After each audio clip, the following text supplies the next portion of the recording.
Untamed is going to be untamed. It's going to be a little crazy. I want to talk to my people. I want to talk to my brothers and sisters. We can have grace and humility in how we interact with other people. Oh, hot dog, look at you. And nobody talked about what's really happening. And let's have conversations about what truth is.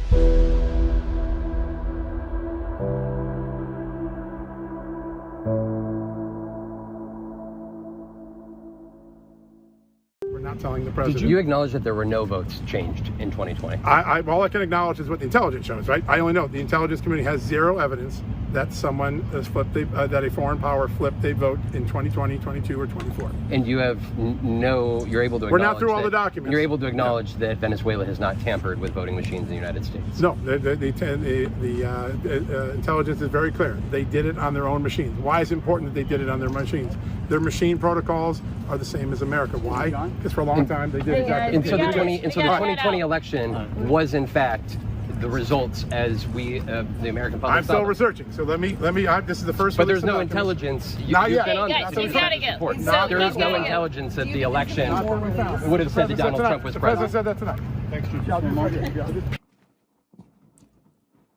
There's nothing better than a guy admitting that there is no intelligence, only he's talking mostly about himself.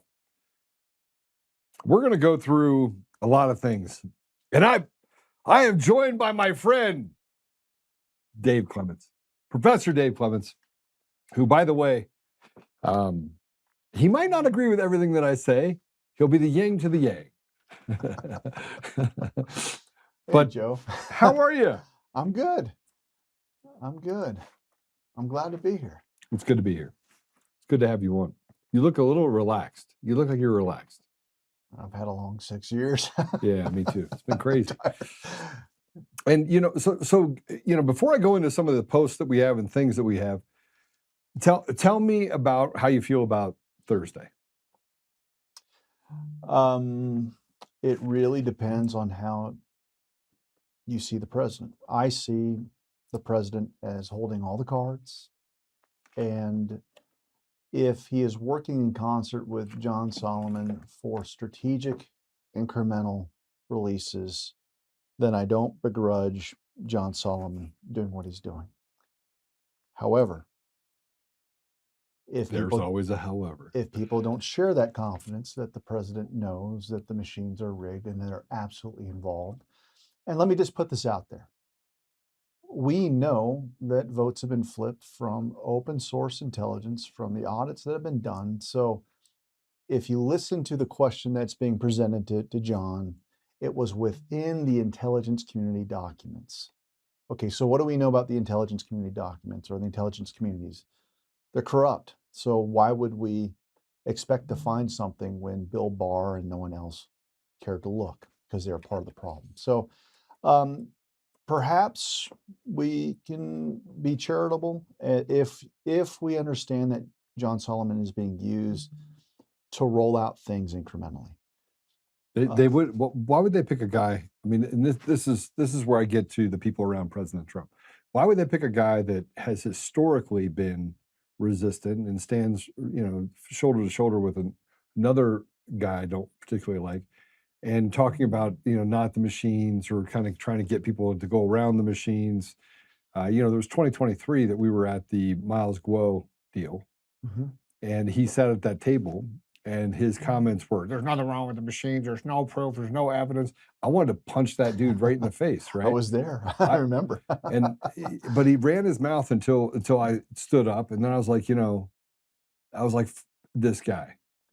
Yeah, well, it really depends on whether you feel like the weight of the world is on your shoulders or my shoulders or our shoulders to solve the problem. And I think there's an in-between. So where I'm coming from is, okay, I know from my expertise on this subject that you can't patch the machines. Yeah. They are designed, we know this. And so what gets me a little bit more triggered than John Solomon doing whatever he's doing on a hot mic is that Mark Wayne Mullen and himself have floated the idea that patches are a thing that you could conceivably do to fix our elections, and that's utter BS. And so, look, I've got a responsibility as someone who understands the problem to say that's BS, can't be done, and I'll shout down the lie. But again, I'm looking at the president as someone who's smarter than 99.9% of the people out there. And when he says he's got it all, I don't think that his speech, I think it was strategic in what he shared. And what he did is he stirred the hornet's nest. And there's two things that happened. Number one, he put a giant spotlight on the legacy media being complicit in sedition, treason, and he let the whole entire world see that they weren't going to carry his remarks. So what he's done is he's created the perfect foundation for an emergency broadcast signal that takes them off the air, and he has unfettered access to the American people, because no one's going to be able to suggest that somehow they would have carried a future speech when they've in fact didn't carry it at all. Two, I think this is an introduction to the normies, not the people that know. And he's got people that are exposing themselves left and right. So this is very reminiscent of 2020, when the media said, okay, we've got to get into gaslight mode. And we can all feel it, like from 24/7 news coverage about just the big lie, the big lie, the big lie. It is serving as a remarkable tool again to awaken the American people that this reaction is so over the top. It's so bizarre that it's getting people to talk about what needs to be talked about, which is the most important thing. They're saving the elections for last. You'll notice that Trump did not pull any punches about describing these machines as rigged. So there's the silver lining. He was all out there. And so the thing that I'm thinking of, if I'm the president and I'm the commander-in-chief of the military and I've got access to Space Force, the NSA, everything else, when someone says we got it all, to me, that doesn't mean we've got what Joe Oltmann has and what David Clements has. It's you can get a FISA warrant and get every single cyber point of intrusion from the NSA right then and there. And I think he's had it. So this is another one of those baits, landmines, where you guys can overcommit to your position that you think, I don't have anything. Because what we did see was a ton of discussion about vulnerabilities, but not enough about, no. I want to hear about the facts of the exploitation of those vulnerabilities. And so the media is running wild with this narrative. Yeah, you're just talking about vulnerabilities. We already knew about this for 6 years. And that's legitimate criticism. The only way that Trump is going to be able to overcome that criticism if he goes, okay, in the next D-class, the next episode of exposure, someone comes forward and says, okay, this is what happened on this date. So I mean, look, I want to believe that that's true, and obviously I have a lot of respect and I have a lot of confidence in President Trump. But let's be honest, it hasn't always worked out, and I don't want to go so far white-pilled that I become foolish to the idea that something bad could happen and that he's not paying attention to it because of the people around him. What gives me hope is what Stephen Miller said, that the leftists they're terrorists, and that the left is, and so he's dropping baby bombs in other areas that gives them authority that nobody's questioning really. They're kind of laughing at him, mocking him for some of the things that he said. But it's hard to ignore the number of players that are working as antagonists against President Trump in so many different ways. I mean, you talk about social media, including X, which now is on a mission to support. I put up something about John Sullivan, and they said, "Oh, you violated the harassment." I'm like, the guy's a journalist. I just said that he was a CIA shill, and all of a sudden it was like, we're going to limit your visibility. So there's just things that I think are happening right now that, in 6 years, you've gotten more zen and more patience. I've gotten a whole lot less. Well, I mean, look, I don't know what the problem is, whether he's CIA or a shill or both. And I want to understand you, because when you bring that up, you've got these different factions, and you'll have Patrick Byrne on the show, right? Yeah. Self-admitted CIA. Yeah, at least he's honest. Okay, but that's what I'm saying. Gary Bernstein, Yeah. former CIA. Yeah. So is the problem that we've got people that have CIA backgrounds talking about this, commenting it, or is it because we don't like what Solomon is messaging? Now, I've already said I don't think the patches are correct. I don't think that the discussion of giving air or life to the idea that there's nothing in the intelligence reports that show that actual vote flipping took place.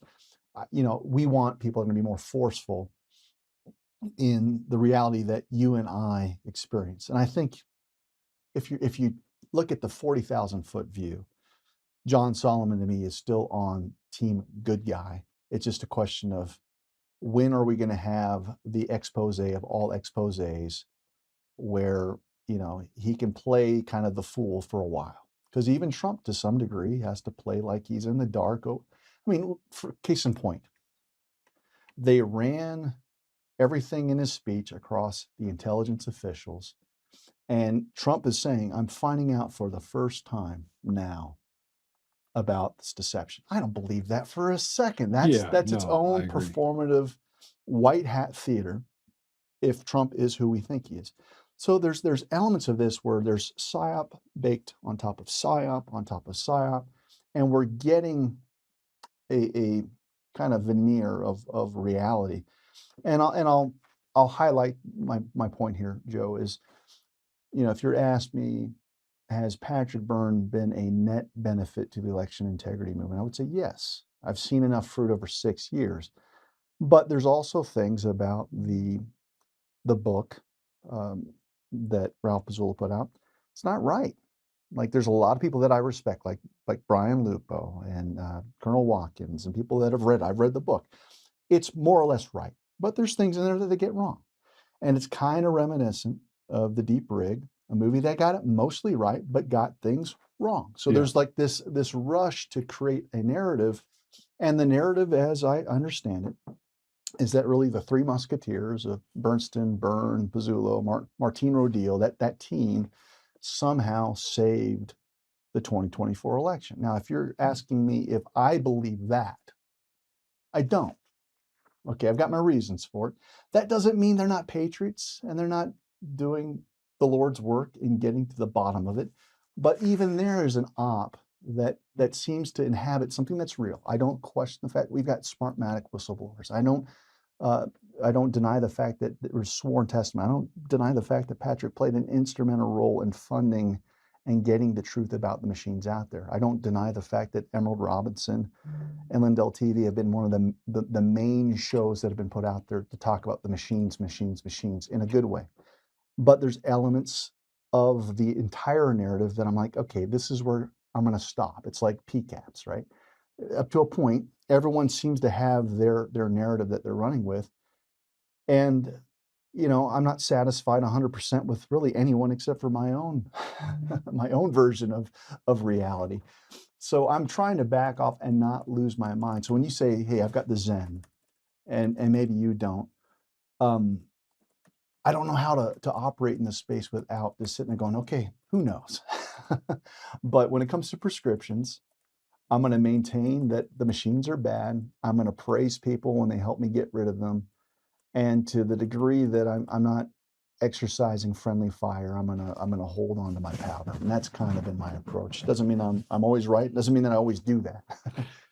Yeah, I mean, look, there's been plenty of times that you feel a little bipolar. Yeah. I mean, at times, because you go home and in the silence of the day where you're sitting there, it's hard not to be like, nothing seems right. Yeah. You almost get this feeling as if that something is just right around the corner. It's an uneasy feeling, right? Mm-hmm. And every time John Solomon talks with his lispy, Don't do it. his lispy voice. Don't do it. So I'm the authority of everything, and I'm gonna call if something's coming to happen. Nothing ever happens. Like, he has been wrong so many times that literally, it's like calling a fight and saying after the fact that Conor McGregor's going to win. and he doesn't win Well, there's a because he little didn't win. there's a little bit of Chicken Little, right? Like the indictments are coming, the arrests are coming, and look, I get it. You can only say that so long before people tune you out, and he's risked that. But if his job is to consistently throw out the conversation or put it in front of the American people in an incremental fashion, I can see a method to the madness. Doesn't mean that I like it. I wish that everyone just came out swinging about just the truth. Like, why do we have to buy into this binary narrative that we can't talk about the machines because that might demoralize people from engaging into another fake and fraudulent election? I think you can chew gum, walk, all those things at the same time, and talk about machines. So we're different from conservative Inc. in that respect. Having said that, this comes down to an article of faith that Trump has a vested interest in winning this war. And if it means that it looks like he's losing little battles here and there, I can live with that as long as he's going to come through when it matters. And I think he set the stage beautifully. Right now, when I say the hornet's net has been kicked, everyone is on high alert on what do you mean? And so you're starting to get reports out of ODNI, Mark Wayne Wolin talking about the canceling of fund, the prosecution. They have created through that address the mens rea, the knowing requirement that is needed for criminal prosecution, so that there's no one in America that's part of the election cartel that can say they didn't know because the president of the United States went on TV and told them, this is what you need to know, this is what happened, and if you participate in this scheme, we're coming for you. So some of the messaging from Mark Wayne Wolin on the patches drives me crazy. But I like the talk. I like the discussion about we're going to take your funding if you don't comply, which is the rigged machines tied to HAVA. Yeah. And enforcement of the executive orders. So I put out a post yesterday. I was just doing an analysis on what it costs us for paper and to create paper ballots that are just tied back, kind of like you have on money. You have some sort of serial number that ties back. And so you can't technically figure out who voted for those. You could just tell that it ties back to the individual. And if you needed to get to the bottom of it, you could, right? This is how in some states they catch people committing fraud, voting more than once, things like that. But I just went through the financials part in a couple key states. And I was like, okay, if we paid people $100 an hour, paper ballots in person, have to have an ID, paper poll books, making sure that you use the information that you have currently available to yourself, we would spend 91% less on our elections than we do today. 91%. 9% of what paying everyone $100 an hour for 2 weeks before the election and 2 weeks after the election. $100 an hour. That's $4,000 a week. Who wouldn't volunteer for that? Would you volunteer for that? I mean, I wouldn't, but there are people that would volunteer for $100 an hour, right? Yeah. All right. So given that part and the fact that they say you can patch the machines, which being in tech, you can't. You can't patch bad architecture that's designed to actually defraud the people, right?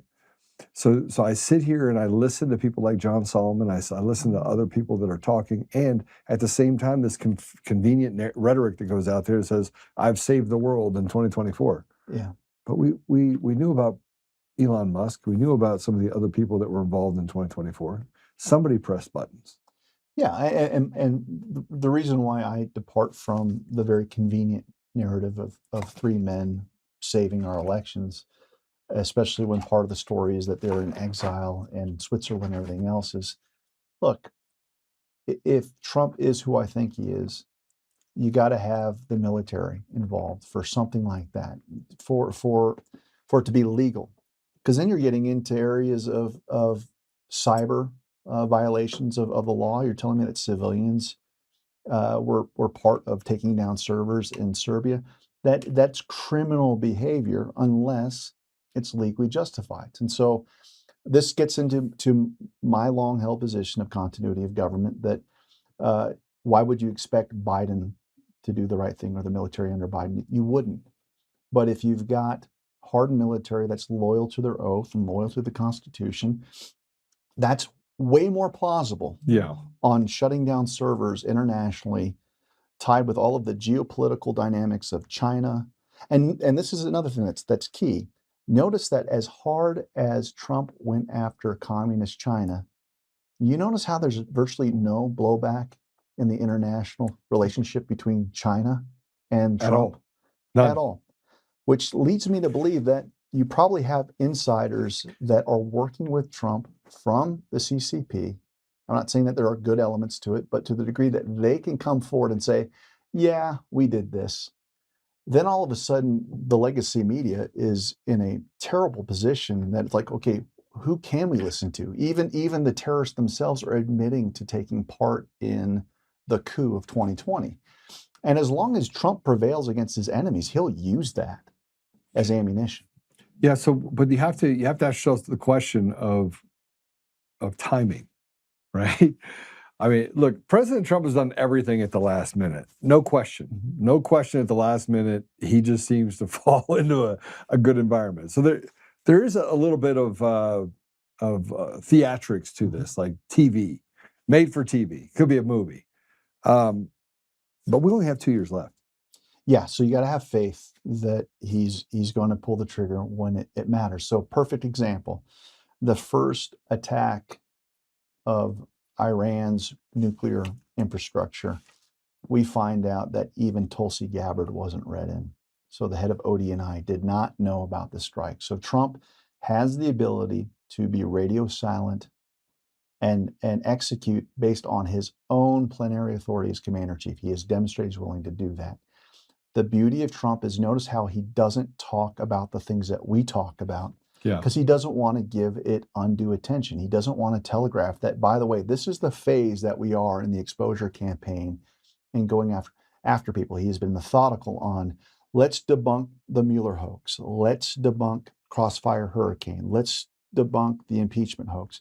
He has brought the American people along and has vindicated himself. And there have been concessions from the media about the Very Fine People hoax, Virginia, racism, to the point where none of that has any impact or effect on him.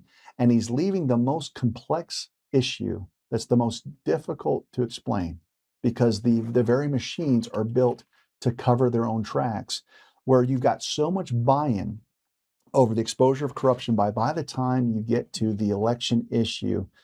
At this point, the people aren't going, okay, please give me the PhD course from a tech CEO and a former law professor. It's like, we get it. It's corrupt.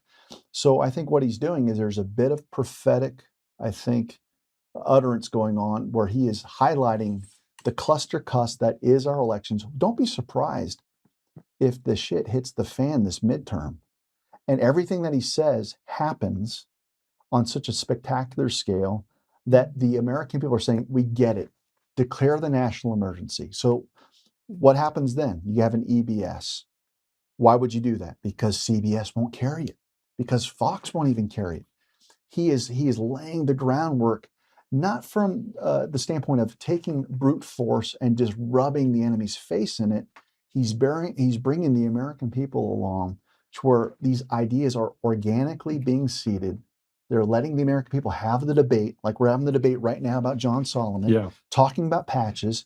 That's got to penetrate the cultural zeitgeist on elections, where 2 months from now, everyone's talking about, what do you mean you can patch this? I think the American people now are smart enough that we've carried the day that you can't patch Dominion. You can't patch what Eric Coomer's bringing, right? I mean, but he's gotten away with it for so long. And, you're talking about Eric Coomer specifically. He got caught lying in every one of his depositions. One just completely contradicted the other. And remember, Eric Coomer is the one that went to Fulton County, Georgia, and testified against President Trump and lied there. I mean, he lied. He thought when he lied in that trial or in that grand jury, he thought that it was over. Yeah, but let me ask you this. He thought it was over. He thought President Trump was going to go to prison. Joe, if you're Eric Coomer, or you're Eric Coomer's attorneys, oh, they're just as bad. I'm just saying, after the address, do you think that they're feeling less heat or more heat? More heat. Okay, more heat. For sure. Yeah, for sure. And that means Mark Elias is feeling it. Everyone's feeling it because they're so off balance. They're going, what is this guy doing? The anticipation, they're going to be making mistakes. So, at the end of the day, I was in law enforcement. You start with what you have and you build your case for beyond a reasonable doubt, not for probable cause, not just for arrest. You release what is going to flush people out. And if you want to give a giant news conference on vulnerabilities, that's fine, and start doing the arrest. But when it's time to meet the burden of proof of beyond a reasonable doubt, you got to have a representative from the CIA, from the NSA, from Cyber Crimes Division saying, on this date, this cyber intrusion happened here. And they have that's what I'm saying. They have that. Trump has that. Yeah, no, I mean, I absolutely believe that. And in large part, I think that's what drives me. That's what I mean. And I said this yesterday. I did just a live video last night because I kept getting phone calls. And they're like, Joe, what's going on? Mark Elias comes up a lot because he puts out this stuff saying, oh, President Trump, he just got up there and he lied and talked about this stuff. And all these people that said they lied. And, like Hickenlooper and, Downline. I mean, Schiff, everyone, right? And they said the same thing over and over again, that the mail-in ballots, right? And President Trump is lying. And so I turned it around a little bit and I was like, well, what proof do you have that he's lying? He released millions of documents, which we're trying to sift through right now. And boy, it's a lot. Mm-hmm. One of the issues that I have with those documents, by the way, is that they're heavily redacted. You'll have documents that have like 6 words on 4 documents. And you're like, well, what'd you release this for? It says the. Everything else is redacted. Well, you also have the burn bags that keep giving. Like, oh, we found another secret place. Look, I don't buy that. I don't think anyone with common sense should buy that. But again, it provides a narrative tool for them to engage in this warfare that all of a sudden we found something that Obama gave the order to burn, and they're so incompetent they didn't do it. And Trump says, I don't know what it is, but I've got these burn bags. They're the best burn bags ever. So this is what's beautiful. The black hats know that's not true. Yeah. The white hats know that's not true. Yeah. The American people, though, are being brought along for the ride, and it's just plausible for them to play this very, very elegant game of chess.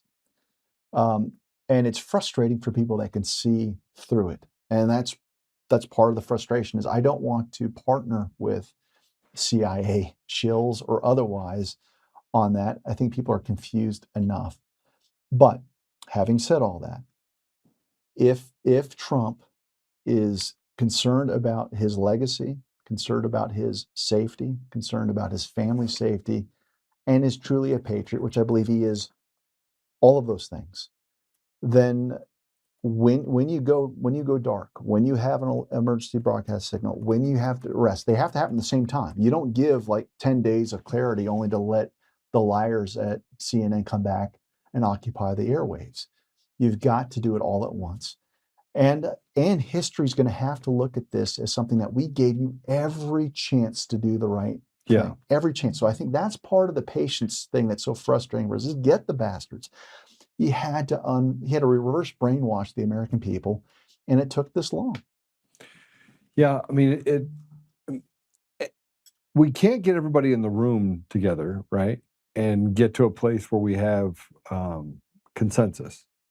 And most of that has to do with the level of sheer intelligence for what we're dealing with, understanding the architecture, understanding the systems, understanding what mail-in ballots can do, the bloated voter rolls, how the systems operate, even understanding how it's transferred from a Dominion or ES&S Smartmatic to Seidel to Edison, then going to the general public. So there's a lack of understanding for even in the states, like that some votes are counted in rural districts, they're counted locally, but most of, say, a Colorado or a New Mexico goes to a centralized counting facility where you have no transparency at all and no ability to have visibility at what's going on there. You could drop 1 million ballots in, you could make 1 million ballots that don't even exist become real inside of that system, right?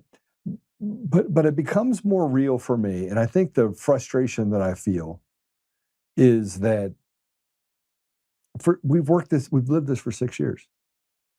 And in 6 years, David, we've learned a lot. But we knew from day one that we had to learn about the systems in order to be able to articulate that to the general public. Yeah.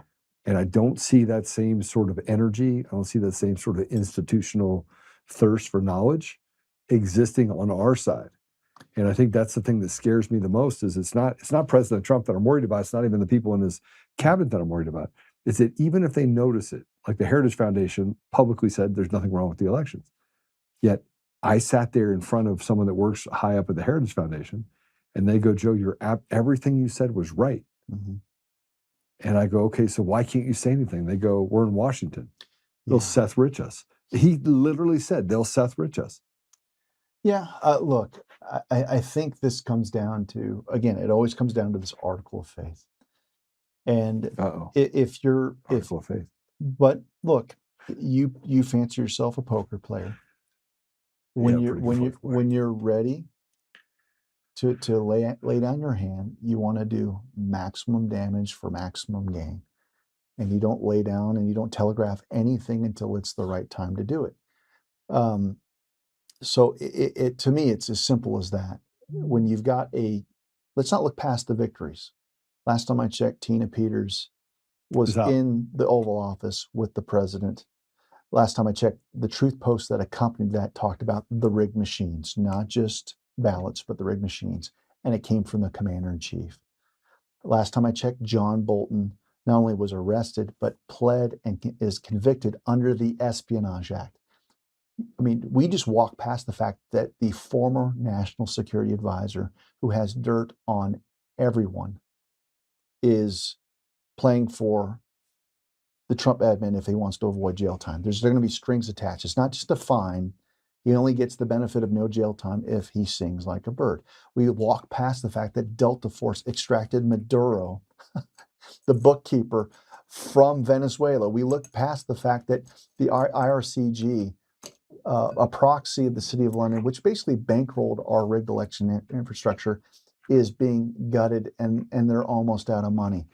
Are you kidding me? These are victories that we have never, ever experienced in our entire lifetimes. And now we're on the point now where we're just like, please just get to the hanging part. And I want to enjoy this. Like Trump's very patient, but you're seeing the squirm. Would you like some tea? like don't look past all of these never before seen victories where even the endorsement of Mike for governor in Minnesota, like all the stuff that we know aside, like this is driving the radical left insane. Let's enjoy it.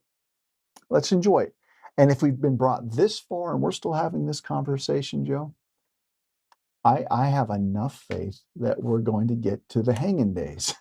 And that's all I want. I mean, look, and I said this, but it's very difficult when you have people like John Solomon, because President Trump doesn't see everything that goes across the thing. So I put this post up. I woke up, I put up one before that said he was just a lying shill because I think he's a CIA shill. And the CIA part doesn't bother me because there's good guys and bad guys. But the one thing that carries through most of the CIA is nihilism.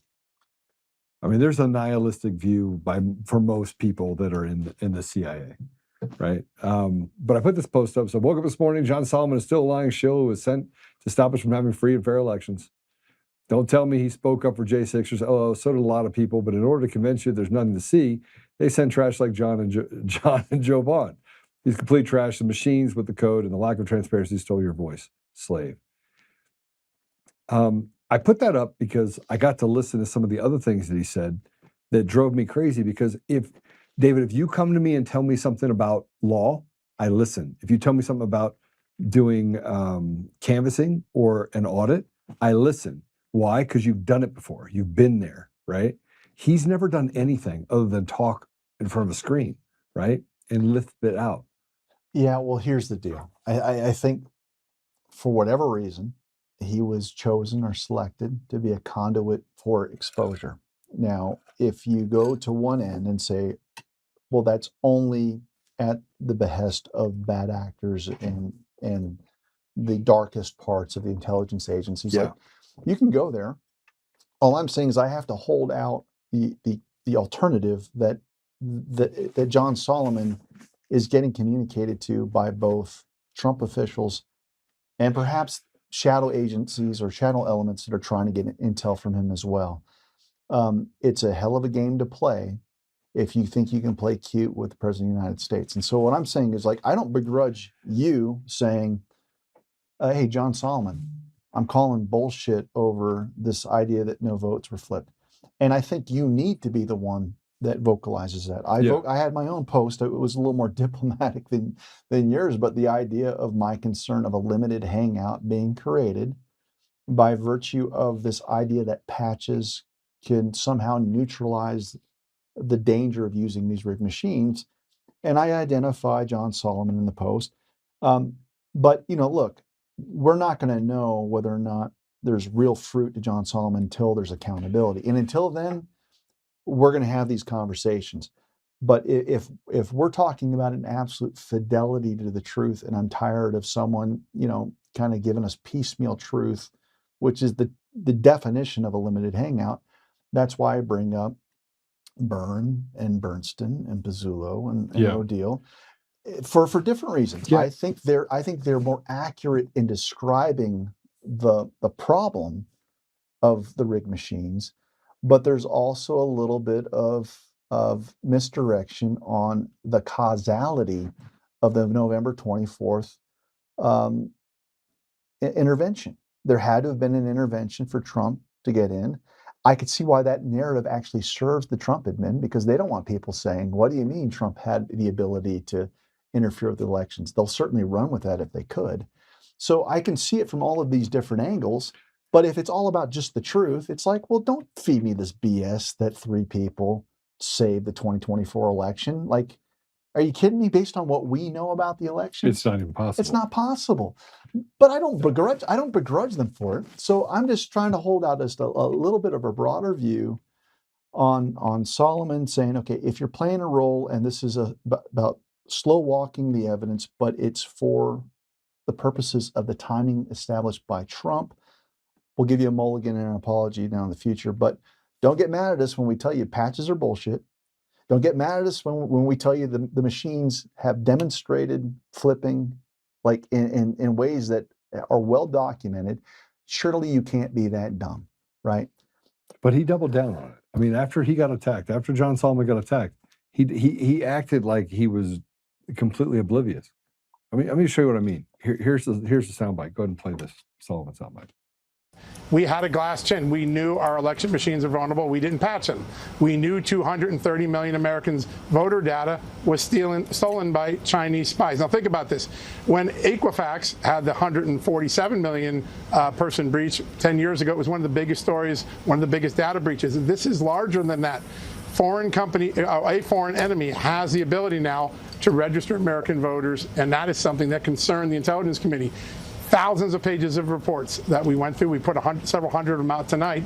But if all of us are worried about when our bank account gets compromised, we should be just as worried when our voter file gets compromised, because it may affect a future election. So what's the president's next move here tonight? He laid out several steps. One of them is for tomorrow, the Homeland Security Secretary to begin briefing reporters at the White House on what the machine fixes are. Patches, very simple things that will fix those machines. By the way, the first people to raise concerns about the very patches we're talking about, 2 Democratic senators back in 2019. But these are going to get fixed now, 7 years later. He gave the Democrats a little bit of kudos there, right? I mean, make sure that. So I see this as kind of like a tourniquet. His neck, or where were we saying? No, there's a tourniquet being applied to CBS. Yeah, I agree. Okay, so I was just he is forcing them to come more in alignment with the worldview of vulnerabilities are real. Yeah. For us, it's like, no, it's not just vulnerabilities are real. They've been exploited, right? And we're going there. But to the degree that now he's on CBS occupying their airwaves, and they're having to nod their head, okay, and they're having to move their own goalpost. Now there was also a report of a gentleman that was like, yeah, we've found out in the declassification that there's one machine provider that has been demonstrated to be subverted. Now, it's likely the suite of products that was out of Puerto Rico.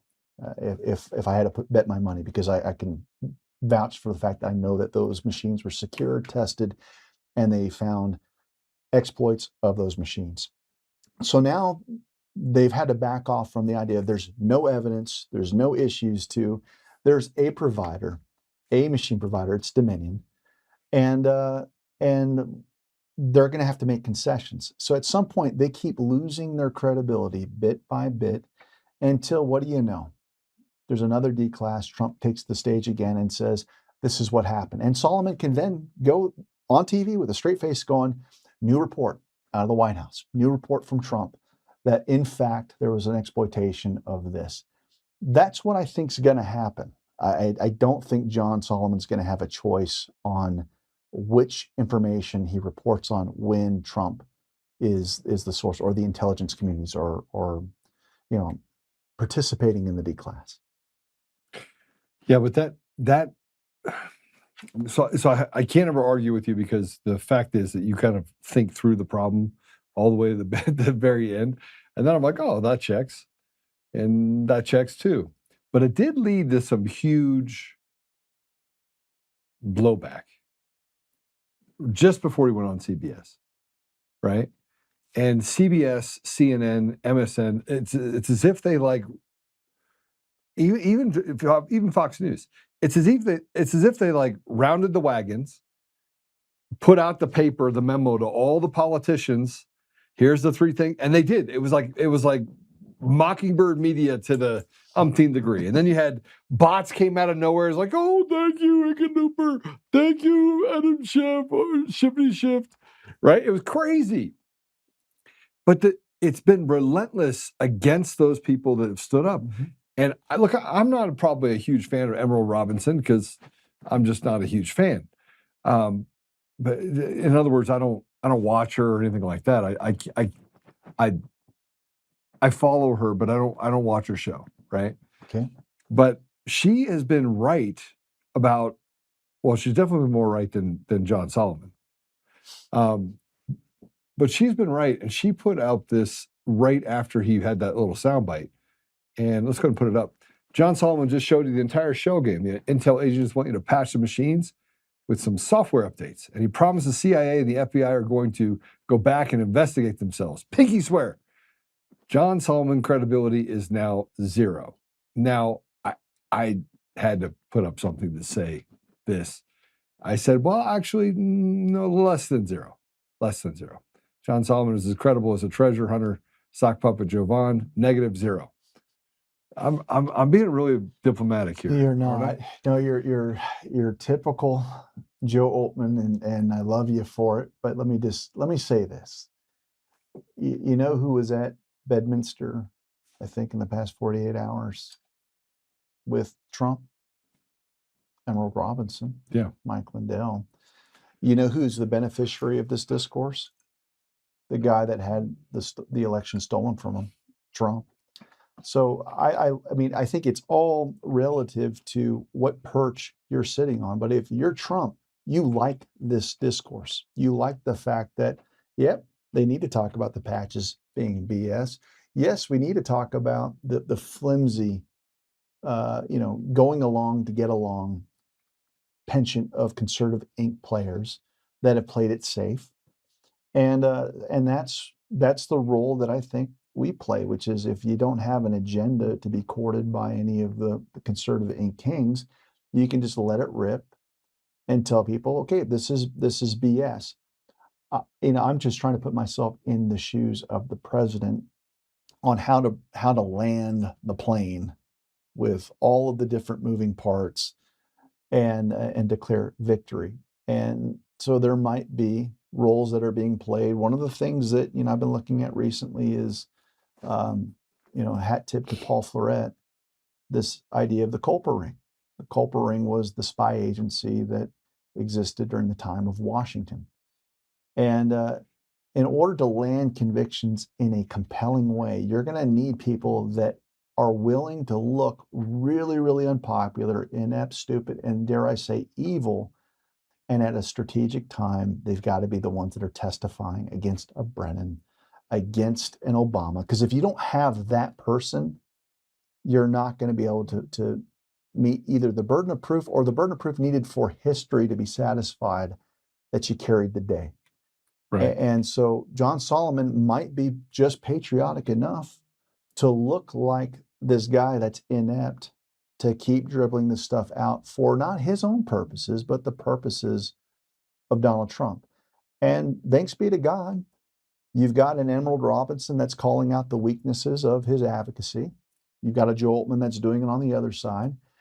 And I think after 6 years, look, we've got lots of people. If you want to try to figure out where the American people are, look at the comments, look at the ratio below these posts, and 60, 70, 80% of the comments are in alignment with our talking points. Like this is BS. We've learned enough about the machines that it's ludicrous to think that you can have a software patch that you'd have to do through the internet can fix these black boxes.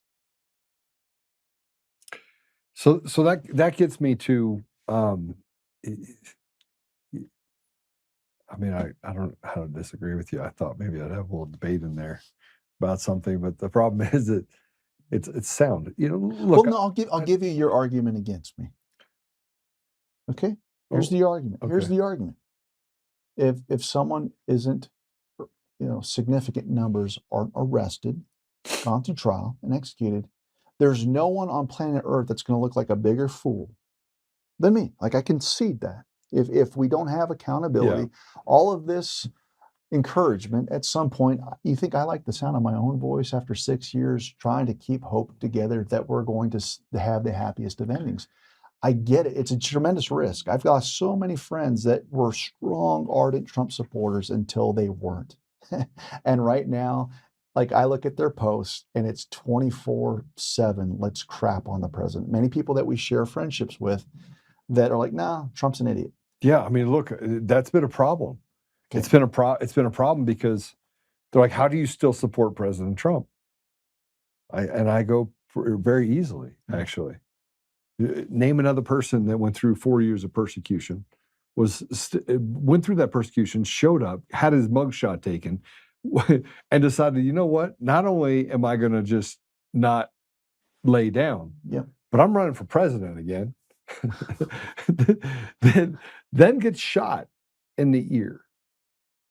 He gets nearly assassinated, not once, not twice, but 3 times. Mm-hmm. He still shows up to work every day. Some things that people don't know about President Trump, he still donates his entire salary for being the president. He still does that, does so quietly. Mm-hmm. It's not much of a big deal today because it's something he did the first 4 years. And he's the first one to work, last one to leave. He sleeps a couple hours. He's gotten incredible things across the finish line. Incredible things across the finish line. And you bring up stuff such as, there's things I don't agree with. I don't agree with what's going on in Iran, but I also don't have a seat at the table, so I can't see these pieces. I don't like this idea that I have to stay connected to Israel and it gets to pull punches in the country for us. Yeah.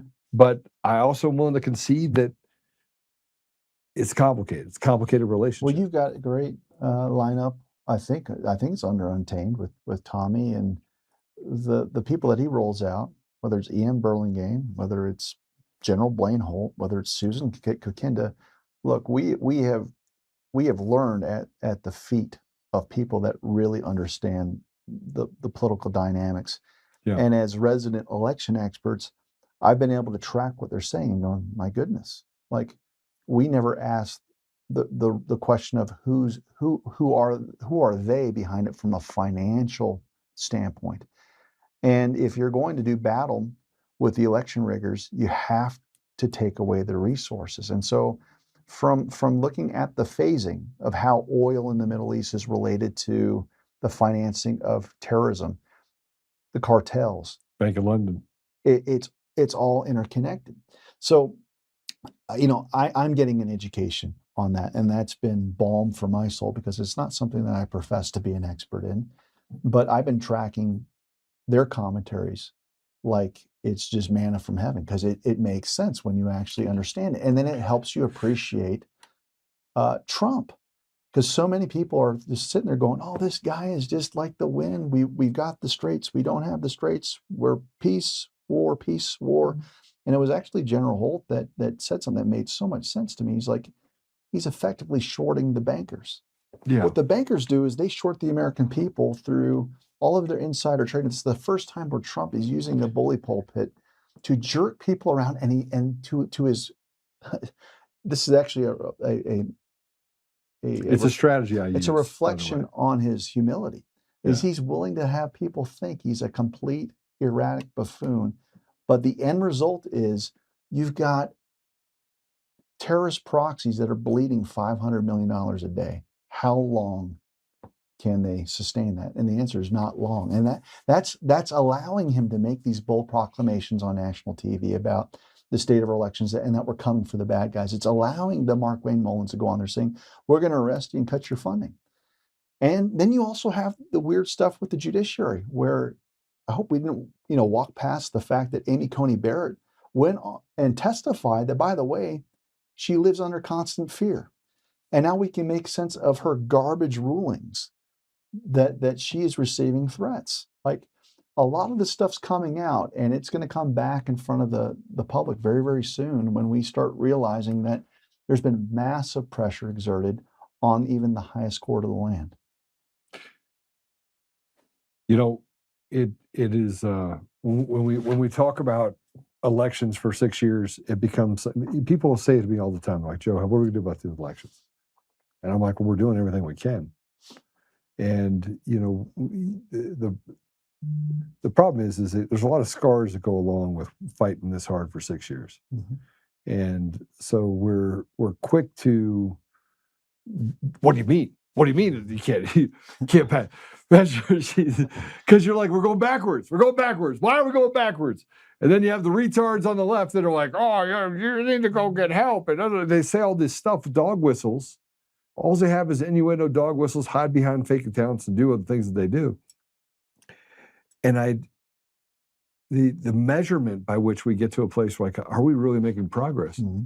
Really does come down to two things. One, prayer, like understanding God's got to be involved in this stuff, because I don't see how it'd be held together if he wasn't, right? Mm-hmm. And two, the truth is that thing you can only hold down for so long, and I feel like it's popping up, and you can't get out of it. But I think that what President Trump does in this chaotic moment, by the way, I ascribe to it. Mm-hmm. Like being a negotiator overseas and learning the things that I did, there's opportunity in chaos. I say it for a reason, because I can push. You've seen me do this 100 times. Yeah. I will ask questions or I will say something knowing that I will get a response, so that I can come back and then test whether or not they did or didn't know certain things. And then I'm like, okay, that checks. And you're like, dude, what are you doing? Well, see, but it's all relative to where you are in the suit. And Yeah. so I get it. Like, for me, I'm a little bit more patient with the things that Trump is doing, because I feel like I understand what he's doing. Yeah. But if you're someone that's Joe Oltmann, there's like sitting there going, that's all great, but I want to know some stuff. So I'm going to shake the tree by poking here and poking there. Like, you won't ever hear me like shame Joe on this show saying like, well, why would you do it? I get it. But there are costs to doing that. And as long as you know why you're doing it, great. For me, like, I keep a very, very small circle. I don't play, in the pool with a lot of people that are out there that have got, bigger audiences. But I've got my lane, and I'm just looking at the elegance of what Trump's doing with sheer awe and admiration. And this is the most peace, Joe, that I've had this entire journey. It's like I've seen too many things that have lined up that are just virtually impossible to line up to the degree that they have. And we're sitting at a place where either, okay, you're right, he's the Antichrist, or maybe he's the best damn president we've ever had. He's the best damn president. And we're going to end up having a very, very happy ending. And even when we get that happy ending, people need to realize that we're the bench, that there's got to be an effort to solidify all of the victories that we're going to have, and make sure that this is a generational victory. And so, like, a lot of the stuff that we're learning, the fact that we haven't been able to just get whatever we want, whenever we want, through our impulses and our anger, has given us a discipline and a discernment that when an 81, 82-year-old president decides to bow out from the stage, you got the next crop of freedom fighters that will look to the lessons that we have learned over 6 years, and we're ready for the battle. We're ready to continue the battle for this nation. And I don't want people to look past that. We've got people whose discernment has gone through the freaking roof because of what we've been through. So I don't think this is a victory where we get to retire when Trump walks out. It's like, okay, reevaluate the team that you've got and who's up next. So let me, I mean, if I can say this, because I think it's important to say that to temper what you just said, right? So look, I fire out at a lot of different things, mostly because I'm always battle ready. You're always battle ready. But I'm not so sure we get the outcome we think we're going to get. I'm not sure it ends well. But I'm okay however it ends, and that will never influence my thoughts of President Trump.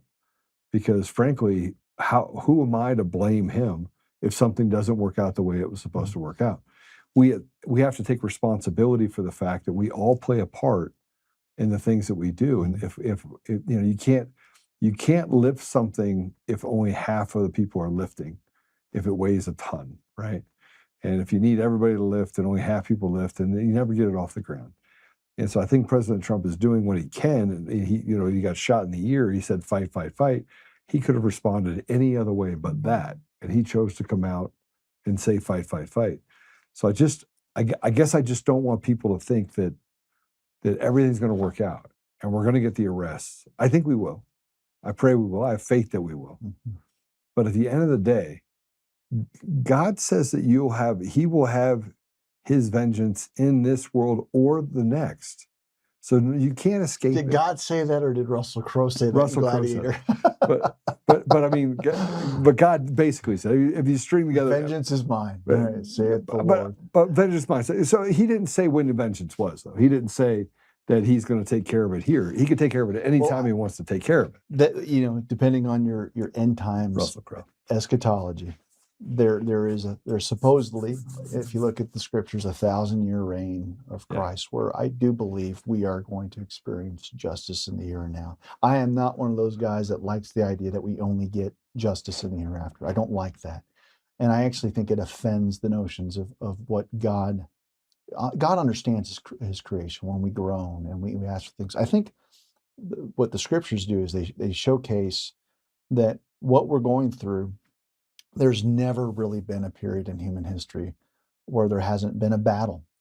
And when you open the Psalms, it says that he creates a place for us in the presence of our enemies, not in the absence of our enemies. So even David, he's not, you know, he could pray that you can vanquish my enemies. God doesn't remove them. He's like, I'm going to protect you in the midst of them. And I think that's the best we get from the scriptures. I agree with that. From for sure. the apostles, from Christ to Judas to the Antichrist, we are always going to be in the presence of our enemies until the perfect comes. And so what I'm saying is we're going to get victories because there are seasons of victory and of justice. Call it Nuremberg 2.0. We're going to get that. And we're going to work towards that. But as soon as we achieve it, evil's still going to be here, right? Yeah, so. I mean, Team Evil is always going to be fighting back. I mean, even if you look at the battles that we've won historically in the United States, whether we're talking about slavery or we're talking about, segregation. I mean, there's just a lot of things that have happened in our country where Team Evil right now, has a grip on our education system. It's not like Team Evil hasn't had a grip on things before. They have. They had a grip on segregation. They had a grip on slavery. They had a grip on abortion, even in the 70s, right? So these are wins that they have, and we're able to claw back on those and fight for those clawbacks, right? I think the issue for me is that we at some point have to recognize our part and that there is power in numbers. There's power in people standing up and being resolute in the idea that, hey, I don't have to negotiate with radical evil. I don't have to accept it. I can learn the power of the word no and participate in such a way that President Trump isn't the only one standing up there speaking. And you're going, see, listen to President Trump, right? Yeah. So we can articulate something from an institutionally knowledgeable or academic position and feel like that's okay. It's okay for them to take shots at us rather than this other place that we feel like we're losing because, they say mean things to us. Yeah, I agree with all of that. I think my job and your job is going to be unique to you is that I want to recognize the anointing that God has placed on certain men and women for this time and support that anointing. But, I'm a son of this country. I'm a vice regent for the republic that is America. And I've got my own responsibilities to you, my wife, my children, to the state that I live in, to fight for it, to be what I want it to look like. And so, the president's not above, the chatter. We get to bring up our concerns. How else can we do it? We don't have the information that he has. We don't get the debriefs that he gets. But we also have to be cognizant that because he is who he is, he's going to be given debriefs by a bunch of snakes. In fact, part of the D-class was that they were scrubbing and whitewashing all of the nefarious activity of the CCP. So just because your position doesn't mean you're getting great information. You just hope that he's got the discernment to separate the snakes from those that are praying for him. Yeah, it's pretty crazy. Well, I want to say this about the patchwork that you said because I think it's important. So Mark did put something up that says you can't patch your way out of communism. I love what he says. This: if you attempt to do so, the citizens will be forced to reformat government and will be a destructive format. Let's please avoid that. and then you agreeing with me, which is I always go to your page when I can to just figure out whether or not you're talking the same language as me. Did put this up. There is no meaningful way to patch the voting machines. They're designed to be exploited. If these are the talking points coming from John Solomon and intelligence officials, they are participating in creating a limited hangout. Incorrectly define the problem and providing a solution to it will only perpetuate use of the slave master's primary weapon, proprietary black boxes that cannot be audited. The voting machines, e-poll books, and rigged software need to be eliminated. That's pretty awesome. I mean, it's a pretty good that way. guy's smart. He's really, really smart. He's really, really smart. Okay, we're going to take a break for a minute. We're going to kind of regroup and come back. And when we do, we're going to talk about some other stuff. We got some pretty fun stuff to talk about. David, you're here till tomorrow? You've been in Colorado till tomorrow? Am I able to say that? I'm leaving first thing, like early for DC. Oh, all right. I'll be in DC tomorrow too. So we'll both be in DC. It's going to be great. We'll take a commercial break. When we come back, we got a bunch of other stuff to talk about, and it never seems to end. And we'll talk about David for a little bit and some of the stuff that's happening around the country. We'll be right back.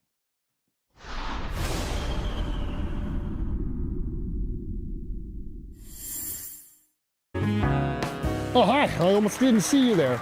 Welcome to DCF Buns, where you can find the freshest buns in town, if I do say so myself. Our master bakers teach class every week.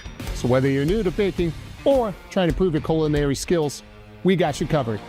And we can help you bake the cake of your dreams. We'll even clean your cake if you want. And if you don't want to bake anything yourself, we have loads of fresh buns available in a variety of shapes and sizes. Check us out at dcfbuns.com to learn more. DCF Buns, we keep the buns hot and the deals hotter. Buns.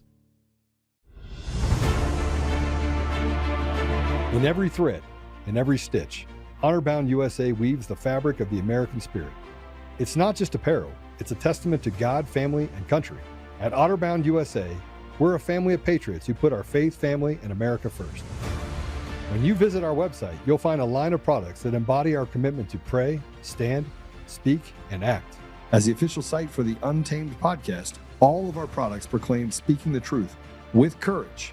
We also have the powerful documentary from Professor David Clements, Let My People Go. Identify yourself as one of the few who are willing to stand for what they believe in. Join the Honor-Bound USA family today. Wear it as a badge of honor, commitment to the values that shape us, and a pledge to the bright future we will build together. Because when you're honor bound, you're not just wearing a brand, you're embodying a lifestyle.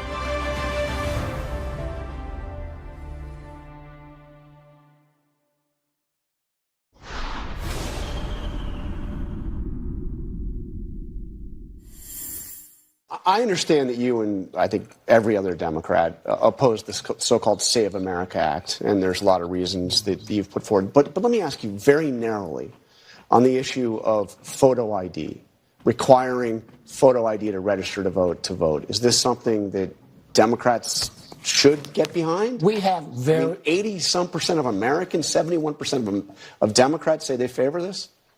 You know what? In Virginia, we have voter ID and photo ID. I got to show my. That's actually not the case. I mean, I'm a Virginia voter. You don't need to show a photo ID in Virginia. There are a wide range of things you can show for ID, and if you don't show one of those, you can sign an affidavit saying sign an attesting. affidavit, But which comes so it's back not and required. those become ballots that, if you want to contest later, can be contested. But you do have a variety of documents. But we have voter ID of one form or another. But should that be a national standard? Should it be a national standard? First of all, he got called out because he's a liar. You don't have to have an ID. And by the way, an ID doesn't necessarily mean that you have to prove that you're a citizen. But he walked past something really important. I think it's important for us to point this out.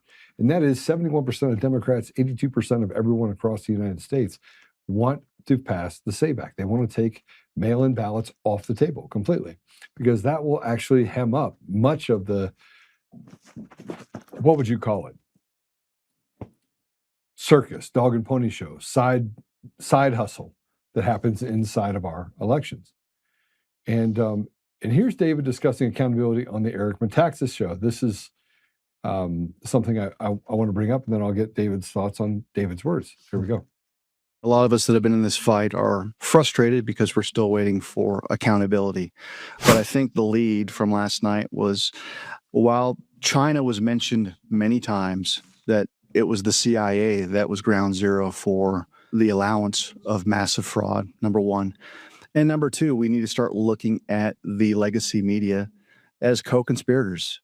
We're talking about sedition and treason. Most experts have been sitting on this information for 6 years. It wasn't really a big surprise, but it was nice to see the commander-in-chief on TV saying out loud what many of us already know. What do you want to hear, brother? I mean, it was a great interview, by the way, because I got a chance to listen to the entire thing.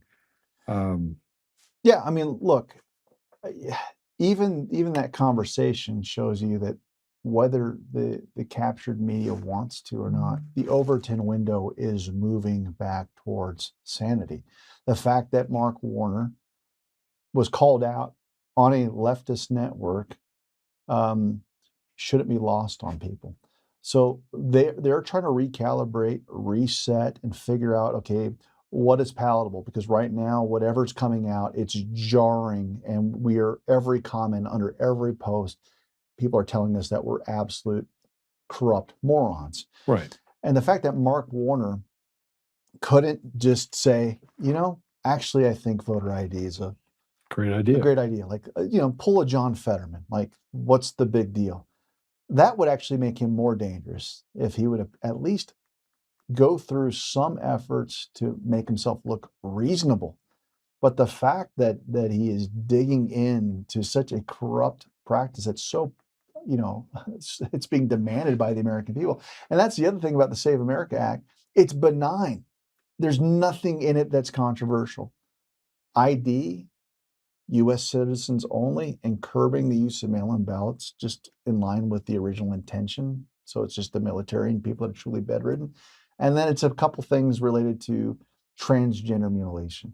Like, none of this is controversial for Democrats, for those that have a pulse and aren't zombies.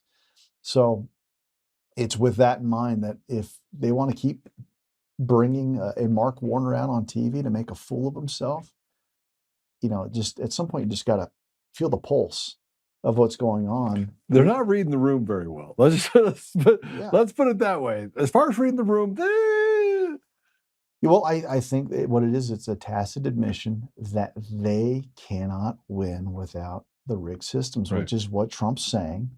And so they look desperate. They look like people without a compass. And I'd like to think that the public can see that.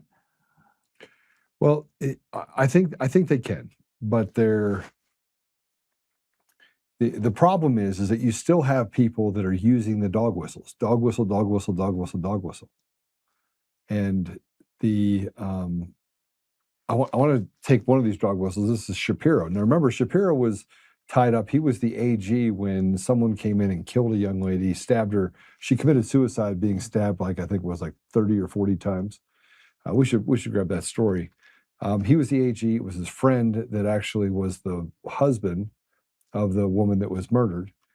And it took almost 11 years for the parents of that woman to now rule it a homicide. By then, the case was long cold. But here's that same Shapiro from Pennsylvania talking about President Trump's election integrity speech. Let's play it. I don't know. This group probably did. I don't know if you took the time to watch that crazy ass speech the other night. Did you see that? I mean, let me tell you something. This guy is just unhinged. He's just untethered from reality. And he went on national TV in the White House and he insulted the American people's intelligence and he insulted Pennsylvania. He is continuing to attack our elections in Pennsylvania and really across the United States. But we have an opportunity to stand up against that and to protect our democracy. I know people, no matter how unhinged that seemed, I know it left you feeling uneasy and worried and scared. But this is not a moment to retreat and worry. This is a moment to stand tall and fight for what we believe in.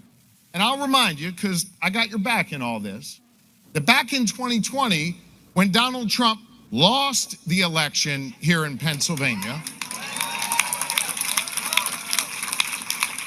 he and his enablers went to court and sued me 43 different times. I was the attorney general back then, to try and throw out your votes, to try and thwart the will of the people here in Pennsylvania. But let's remember, he sued us 43 times.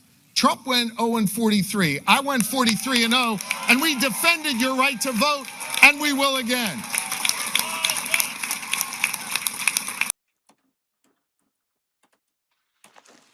But he didn't say anything. What did you? By the way, he didn't believe what he just said. So this is what the communist does. They for affirmation, they refer to a corrupt bottleneck, which was the captured judiciary, and they point to the corrupt levers that were pulled to ensure that not the people's voice was heard. This is all about protecting the deep state, which Shapiro belongs to. That's all that is. You can translate it, look, deep state won. Yeah, Shapiro, you're right. The deep state won in 2020, but doesn't mean that you're standing on solid ground. And Pennsylvania was ground zero for some of the most overt corruption. So we don't need to kind of go through all of the different data points for that, but it's well documented from Jesse Morgan, the guy that drove the truck with hundreds of thousands of pre-filled ballots, which they said was it was debunked. It was a fallacy that we made up. Of course, they said that, right? That they have no choice but to say everything's fine, and so nothing's changed. I think what is kind of interesting right now is, again, all of this is very reminiscent of the gaslighting we experienced in 2020. I think that's part of the reason why we get so frustrated, and I think that it's leading the Shapiros into the same false sense of security because, for all intents and purposes, they survived and got what they wanted in 2020. And it's like the same playbook, the same program. Let's run it again. And so again, if you don't have the accountability or the arrests, then I can see why Shapiro is looking like he's feeling pretty confident right now. Yeah, he look, they've been stealing elections for the last couple of years since President Trump's been back in office. They stole down ballot races all the way through 2024. We saw the same thing happen with Kerry Lake in not just Arizona. We saw what happened in Nevada. We saw what happened in Texas. And let's not just say that this is a Dominion problem. The subset or the foundation of the election systems that you have even in Florida are largely fraudulent, right? So we have a problem across the entire country in all 50 states, and they have accelerated the stealing of elections. If you count them across the country, I mean, we're like 2 in 100 in elections in the last nearly 2 years. I think Trump's like the only one that gets to win. He's the only one. I mean, and so, I mean, again, this lends credence to the people that, think he's the Antichrist in the sense that, like, we're seeing one guy that's been able to ascend above the deep state's corruption, and it's Trump. And there's a cognitive dissonance that you really have to understand. If he got through and we see the accountability, then it's all worth it. But if we peter out over the next 2 years, and it's like, okay, congratulations, you got your second term, but the problem's even worse because we're in Patchville, and we're using rebranded machines, Liberty Vote, promoted by the Raheem Kassams of the world that are supposed to be MAGA, and you've got the talking points from John Solomon. I can see why people are jaded and they don't have the mental strength to see this through. One thing's for sure, you can't have the presentation or the speech that Trump had without heads rolling effective immediately. It doesn't make sense unless you can follow it up with the goods. Yeah, but by the way, I want to show you this. This is the one I was talking about. This was the Ellen Greenberg case. And the federal government is now looking into this case. In 2011, Ellen Greenberg was stabbed over 20 times. She was stabbed in the back of the neck. Any number of 6 or 7 of the stab wounds would have been fatal immediately. And she continued to stab herself long after she was dead. Now, the AG, I said with a straight face, the AG at the time was Josh Shapiro. His friend was Sam Greenberg. Ellen Greenberg. Sam Greenberg was the husband of hers. The house was locked. He called someone mysteriously, told them to come over. Then he lied about the circumstances of that. They later said, hey, he lied about this. It was a bloodbath.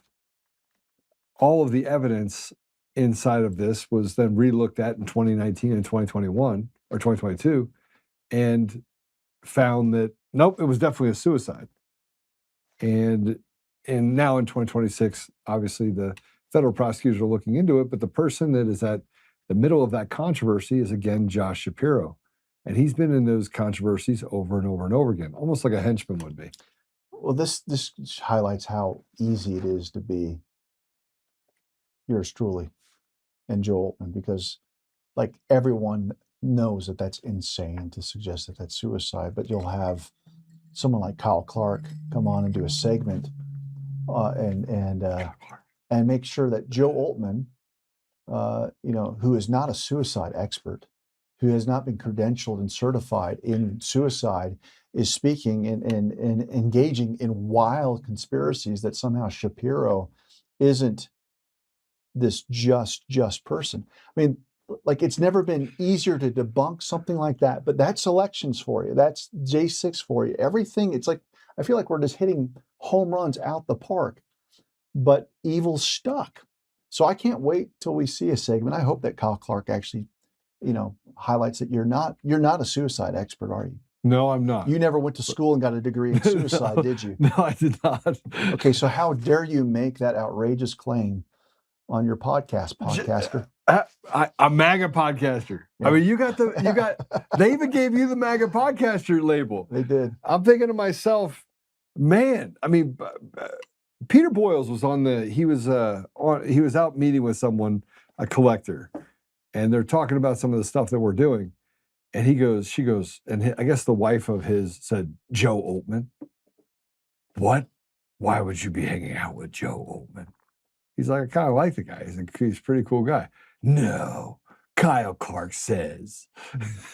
I thought to myself, this must have been a good conversation. You're gonna lose friends over me. Yeah. It is chaotic. It is chaotic. We talk about stolen elections. Mamdani, you think that was a free and fair election? No. Well, I mean, look, I actually was talking with Father Mahana about this earlier today. And part of the problem with articulating elections is that when people say, well, do you think so-and-so won or lost? The honest answer is, I don't know. And that's a problem. The fact that we have no accuracy where we can with confidence say, because this is the way that what happens is you could say that, well, New York is a leftist, blue, communist, sympathetic city. I don't think it's that. But people can argue from a perception standpoint that because it's New York or because it's California, that you're left in this place where maybe that's plausible. Just like if you're in Texas, if Ted Cruz is on the ballot in a place that's run by Hyder Garcia, right? And someone says, well, you're not suggesting that Ted Cruz didn't win. I don't know. What I'm telling you is that what I know for a fact is that the numbers are they're fictional.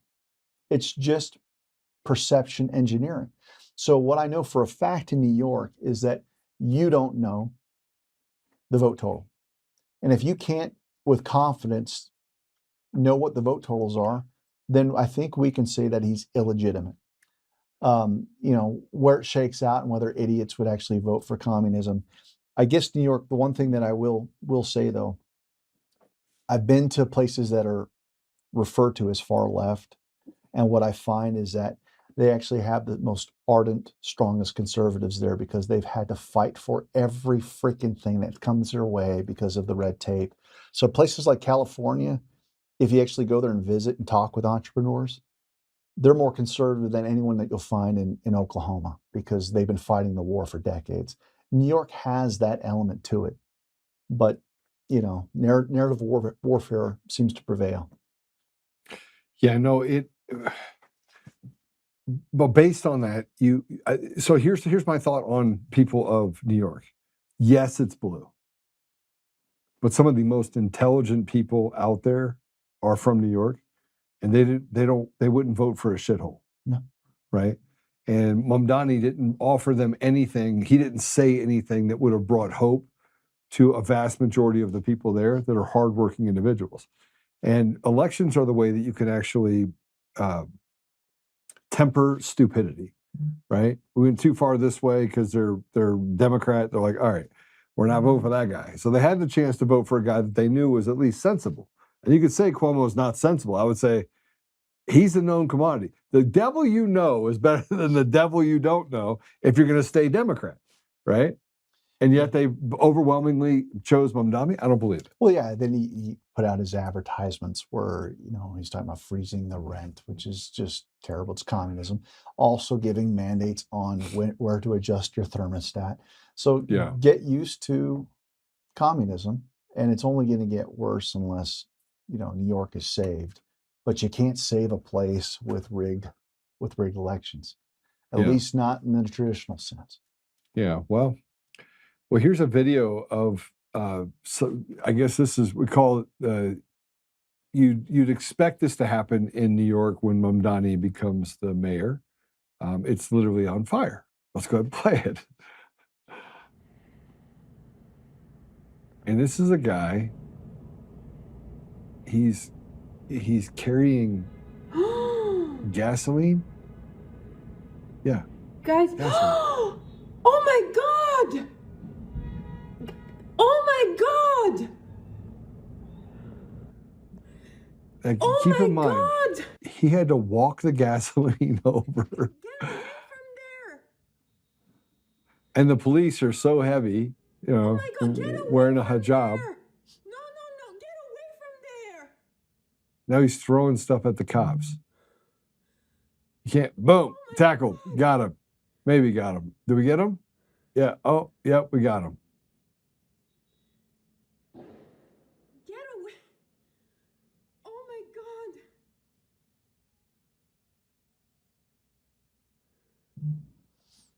Well, they caught the fire starter. Okay, so yesterday, David, I'm bringing this up because if we have time, I want to be able to go through this with you.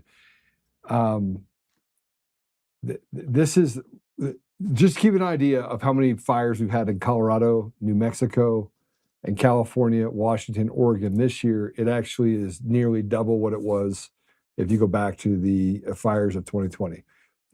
Now, here's the interesting part nobody's talking about, but some people are talking about it, and that is the massive number of fires this year that were confirmed to be caused by arsonists. It's nearly 80% of the fires that we have are being caused by arsonists. And I know that you went through this, and just a couple of years ago, you lost your home to fires. Yeah. Yeah. Well, I think we need to have a broader definition of arson and how it's caused. My personal opinion is that, old school fires are set the way that people have done it for hundreds of years. And what they'll do is they'll send out their little recon planes. And at that point, you better start looking into the idea of direct energy weapons, microwave emitters. And I'm not speaking out of school because I've been in places where I've examined the remains of homes and copper wiring that's encased in an aluminum conduit. Those houses are still standing. Yeah. And a house right next to it that doesn't have the aluminum protection, just has copper wire. Under a microwave, it ignites in seconds. So you start looking at these planes that were, lifted from the National Guard over the years, and they're used to surveil. They have the opportunity to fly over these things, and you can't see how these homes are ignited. But when you go to Maui, when you go to the Palisades, when you go to New Mexico, you see homes that are pancaked in their own footprint, and the grass is still green between them. There's pine needles that are still on the trees. And when you examine the stumps, it's one of the weirdest things. You'll see a charring of the stump only, but not up the tree. So it's as if the water from the root system is boiling and searing the inside of the bark and the tree rings. I got to see this up close in my own home. And so you've got people that are very, very knowledgeable about how fires work. If you own a cabin in the woods and you know when fire season is, like, we understand how fires work. They need oxygen. They go up. They go from tree to tree. You'll have deformities in the homes where part of it's burnt, other parts aren't, because fire is unpredictable. Not when you start looking at this form of arson, which is someone wants to dispossess you of your property, usually in really nice places. In places like California, the only way that you can afford to live in some of those places is if you're grandfathered into some tax benefit to live in a home because your grandmother bought it. If you didn't have that provision, you get to stay there because you can actually afford to live in paradise. Right. Well, guess what they did? They just screwed everyone out of their homes, and then they're in cahoots with the insurance industry that won't give you a policy to rebuild there. So 90% of the people that were burned out where I live, no one's rebuilding there. They can't get favorable insurance terms. And guess what happens? Corporations come in on cents on the dollar, and they collect land that was once pristine. At some point, it's going to grow back. Grass will grow again. They can log the areas. But we're seeing that across the board. So, well, the insurance companies are forcing people to sell in Maui specifically, in Lahaina. I mean, they're forcing people out, saying, no, you don't have a choice. They won't even let them visit their property. They're negotiating with the banks on the ones that are owned, and paying them out. Hey, we're taking your mortgage and we're going to pay you out the $300,000. It basically, and then going to the banks and saying, okay, you're going to settle for 30 cents on the dollar. So there's a lot of really hokey things happening that we never get a chance to go through and never get a chance to see. Yeah. It's really a sad case. So here, by the way, I want to see, this is a Twitch influencer at the weekend's College Democrats of America convention. Okay, let's go play it. the Democrats who compromise, who conciliate, and who betray us. No more to the Democrats who will collaborate and cooperate with the fascists, who will fund ICE, who will fund Israel, who will help poison the planet, who will stiff workers and help bosses. We don't need those Democrats anymore. We are coming. We are on boss. We're on bot. We're unbound. And we will become undeniable. Well, and if that wasn't enough, just to, okay, do we have any of the videos that I wanted to have a little fun with? Can we have a couple of those, please? Yeah, so David, here's my problem. These people vote. These people vote. I was going to do a whole episode. Do you know when you get like a Instagram, like your algorithm gets out of whack and it's just a bunch of weirdos that put stuff up there that talk to you about their, one of them said that the backside of her was cut off and that someone stuck a microchip up her rear end. Ah, wonderful. I was showing it to my wife yesterday. Oh, there's Allie. Just realized I've never seen David not in a sports jacket and dress shirt. Oh, but now you have. I'm wearing shorts too. He's wearing they're shorts. Shorts. Yeah. It is. It looks like you're hitting the gym. Are you hitting the gym? Oh, I've always looked this. I just always cover it up, ladies. Oh, that was a dude. And then sorry, he opened the door. I had to walk through it. Well, hey, beauty deserves an audience, whether it's male or female. I can't control that. As long as they're not grabbing your ass. I mean, everything else is good, right? So I was I'll play this. There is a red flag warning across the country. Did you hear about this across the world? I'm late to the show on this one. This was just issued yesterday. The United States, the State Department has issued a red flag warning for all countries around the world, calling and summoning back Americans back to the United States. And the guy that did this said that he's only seen this happen a couple times and not in recent history. Let's go ahead and play it. Hello, everybody. This is Joshua Doherty, aka Joshua Lloyd Fox. Something happened today I've seen less than a handful of times in 30 years working for the Department of Defense. The State Department issued a worldwide red notice to all U.S. citizens around the world to come home, basically because of the growing tensions between the United States and Iran. Yesterday, President Trump ordered CENTCOM to open the gates of hell against Iran for the loss of 2 U.S. service members in missile strikes in Jordan. And this map, is being circulated in Israeli media right now. The first time I saw it was about 3 days ago. Ben Shapiro posted it, which I don't really believe anything out of him, but this is circulating right now showing a massive ground invasion of Iran where the United States' responsibility is along that southern coastline of the Persian Gulf, or the Gulf of Oman, and that's exactly where we have been pounding for about 2 weeks now. We've been pounding artillery shells in that area. I want you all to remember, I reported back in April and May that the 31st MEU, the 111th MEU, the 81st Airborne are all in theater. There's roughly 50,000 U.S. service members in the Middle East, most of them dedicated to ground invasion assaults. Marine Expeditionary Units, there's 2 of them over there, 5,000 Marines whose sole purpose is ground invasion. Have been over there for 3 months training and getting ready for something.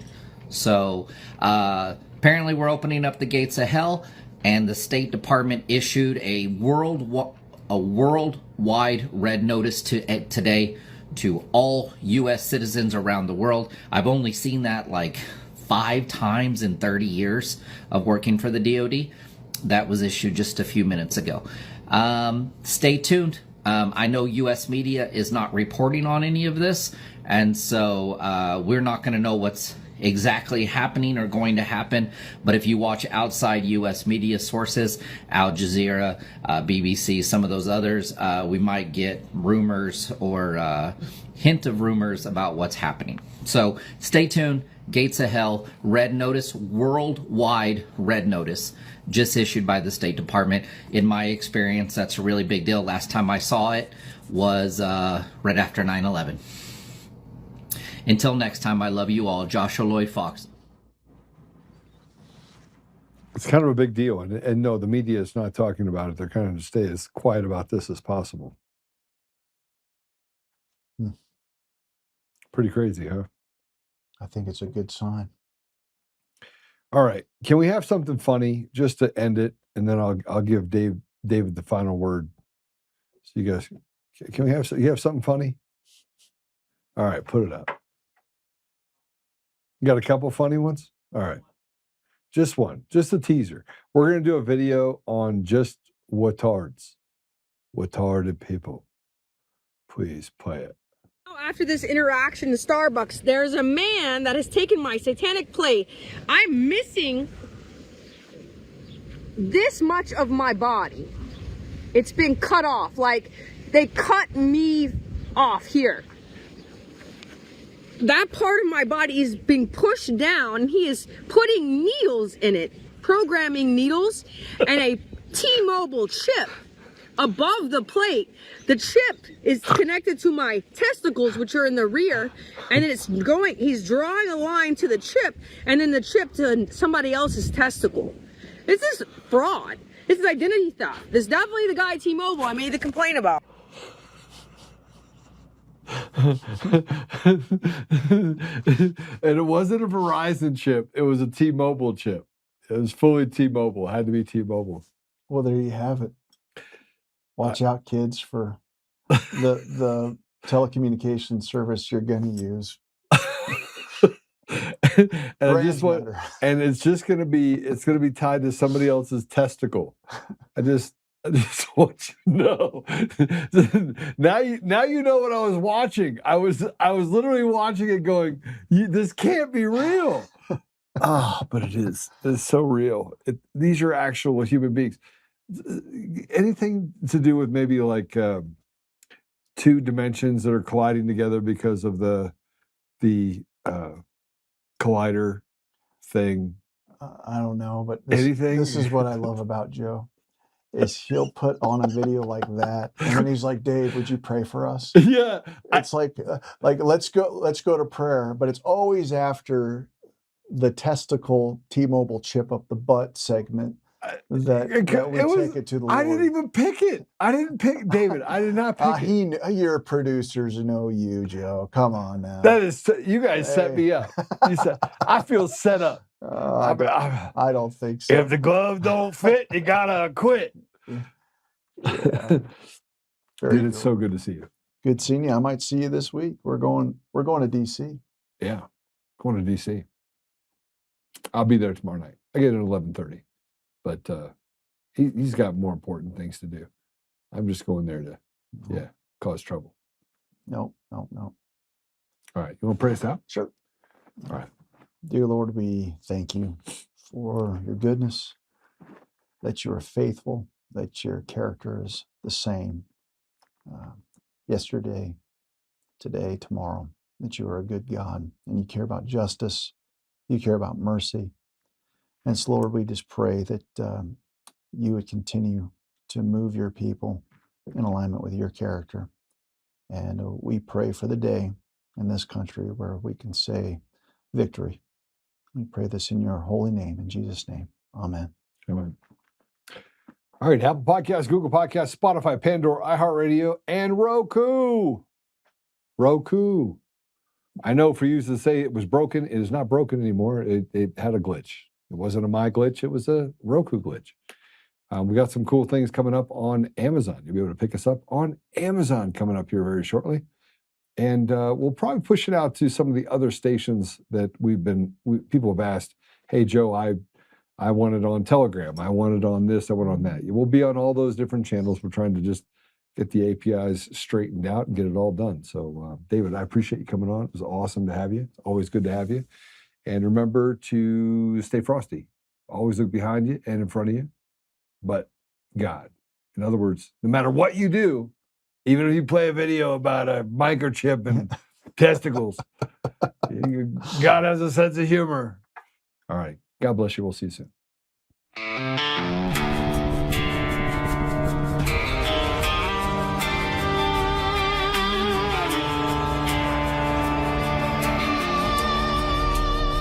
Rise up untamed in the heart of the fight where the wild ones roam. Joe Oltmann's calling, bringing truth back home. From conservative daily to this untamed fire, we shatter the silence, lifting spirits higher. No chains can hold us, no lies can prevail.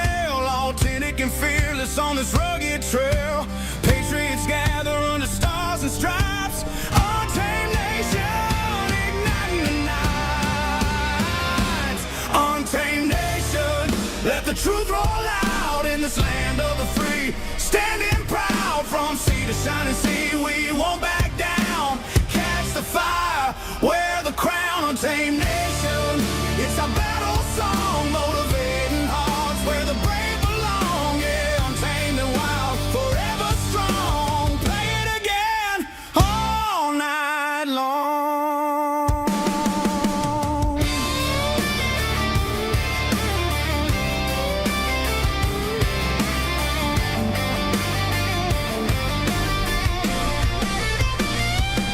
Break the mold, chase the real, no more games, time to heal. Joe's voice leads the untamed crew. Truth matters through and through. Untamed nation, let the truth roll out in this land of the free. Standing proud from sea to shining sea, we won't back down. Catch the fire, wear the crown. Untamed nation, it's our battle song, motivating hearts where the brave belong. Yeah, untamed and wild, forever strong.